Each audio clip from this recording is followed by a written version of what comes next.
You had a little home and you were happy and you fixed it the way you liked it. And some of those homes were lovely in the inside. Those people kept them. So what did the government do? The government come along and kicked you out. Took your home over your head, you couldn't do a thing. Took your home away from you to give some other fellow a home. Now that don't make sense, you know, and if you take all these incidents and you multiply them by the hundreds of thousands, you can see why we have these changing times. He's going to do 100%, and therefore he opposes this law, which is going to control crowds around schools, probably with, as I said, pinpointing South Boston. Just to recap the day, it started pretty smoothly. Attendance is down in many high schools, especially in the South Boston and Roxbury High School. There were 6 arrests. There were 8 students and 1 bus monitor injured in separate incidents in Southie. Mission Hill projects were a nice place at one time. One time it used to be all white. Now it's mostly all Spanish and black. People just can't walk around down by the crossing anymore. For one reason, afraid to get jumped, afraid to get stabbed in the back or whatever. People are just scared. People look at you when you should be. You're the miserable. You live in that place? That's well as a place to live. You know, it really makes me upset. I'll tell you the truth. I've gotten to the place now where I don't say I come from Mission Hill. I don't say that anymore. Where are you telling me from? I'm from Boston. See, the world have this all chained up and tied up. One time you could stay here all night, nobody'd ever bother you, but nowadays you can't leave nothing outside. You either gotta have 2 locks and a chain on it and covered over, it'll be gone or smashed in the morning. That's the way the people has changed in this neighborhood. That's why I put the cage around it. It'll be all smashed up. One time here you could stay out and sleep across the street on the hill there all night, nobody'd ever bother you. Mission Hill is an Irish Catholic parish in Boston. Once it was an industrial neighborhood, a part of a thriving industrial city. Today, it is an area torn by racial conflict, with many burned and abandoned houses and factories, with large open spaces where homes once stood. At the same time, Mission Hill is the home of what some hope will be the greatest medical complex in the world, focused on the Harvard-dominated affiliated hospital center. This is a new Boston, a Boston which is a service center for New England, an insurance capital, and a university city. Beginning in 1974, we interviewed people like Mal Keogh, a city worker for 20 years, Charlotte Ploss, a Mission Hill housewife and longtime opponent of development, and Anna Cole, who has lived in public housing for years. We went to policymakers like Andy Hickey of the Greater Boston Real Estate Board, and political leaders, and to investors, in that real estate is a good investment.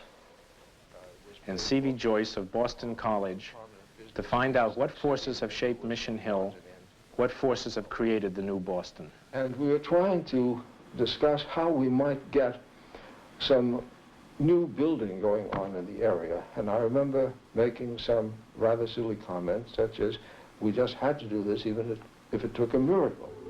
And they pointed out that miracles were my department. Well, I'm really not very good at miracles.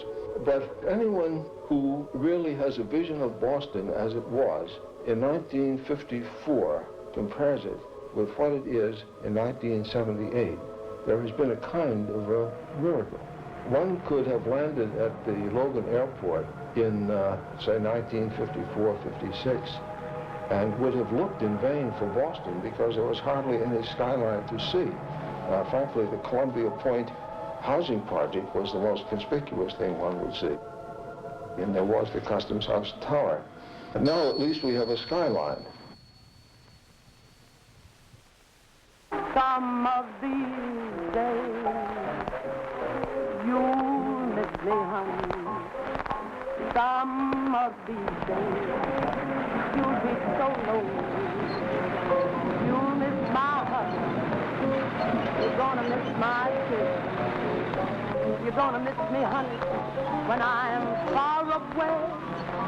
that I feel so lonely for you only. Cause you know, honey, you've had your way. When you leave, you know it's gonna grieve. Gonna miss your big fat mama, your fat mama. I'm a big The old people is one knew one other from one generation to the other, from one end of the street to the other, knew where everybody lived. Nowadays, you hardly know your next door neighbor. Times have changed, people have changed, and that's the way it is. And all the streets around here, there's 2 or 3 houses burned on every street. Walden Street up here, there's about 5 burned right in this neighborhood.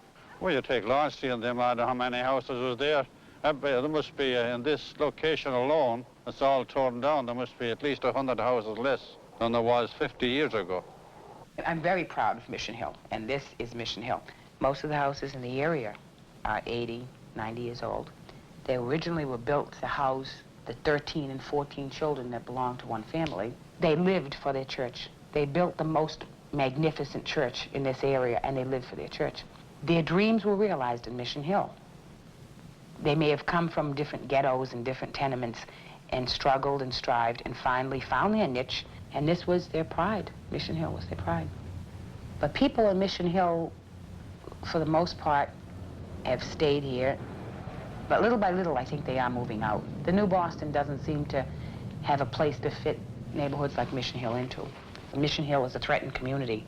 Not only are we threatened from the developers, who see Mission Hill as a lovely vantage point, we are coveted by the institutions on all sides.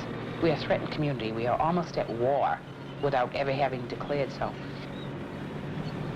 Mission Hill and around here has changed an awful lot, wouldn't you say? Well, for instance, the little store used to be on the corner. What was the name of it? Yeah, we used to pay our bills there. That's gone. Shoe store used to be up further here on Tremont. Yeah, that's gone. And now this place is burned here. There's the front of the Mission Church. I don't know what the heck. There's no houses at all there, no stores or nothing there for, when this picture was taken. Years ago, these lots here cost $1,000 just for a house lot. Just for the house lot. You could have gone to Belmont with $1,000, bought half the damn town for $1,000. June 1928, they moved here. They bought the house because my mother liked the kitchen. It was a beautiful, bright day, and when she walked in, she knew she liked the house because the kitchen was nice. The poverty they lived in and the places that both my father and mother grew up in are completely unbelievable to what they have here. To think that their houses in Ireland didn't even have floors. They had mud floors. So I had left there 51 years ago today. I left to sail from Queenstown. Well, I had to go out and get a living, make a living for myself, you know, over there. It's a small farm country. And I would say if there was 10 in the family, 9 had to go. Only 1 could stay. We either went to England or Australia or America. My older brother and I, all we done was fight. Every chance we got together, we'd fight. So one day my father happened to get a hold of the 2 was fighting, and he says, he grabbed us together. He says, one of you must go. That's the way he says it, and I says, all right, you don't have to tell me the second time. I packed up and I beat it. I was then going on 13 years old. So I met this old farmer and he hired me. He'd work you from 5:30 in the morning till 9 o'clock at night. We eat all our meals out in the fields, and we slept up in the hayloft. That was our bed up in the hay. I was all through the Civil War over there. It was brutal. It's just like the north of Ireland now. The biggest part was all big landlords, you know. They had all kinds of servants, and you and me didn't have only a few acres of land, and they had hundreds and hundreds. I left Ireland November the 9th, 1924. And I came here, and I landed out McBride Street in Jamaica Plain. It was tough. Years ago, it was tough. Right here. But what killed the Irish years ago in this country was their religion, because they were Catholics. There was a lot of factories, a lot of places wouldn't hire you because you were a Catholic. Even in the town of Brookline, they'd have big sign out on the lawns that you could, every letter was that big. Help wanted. No Irish or Catholics need apply.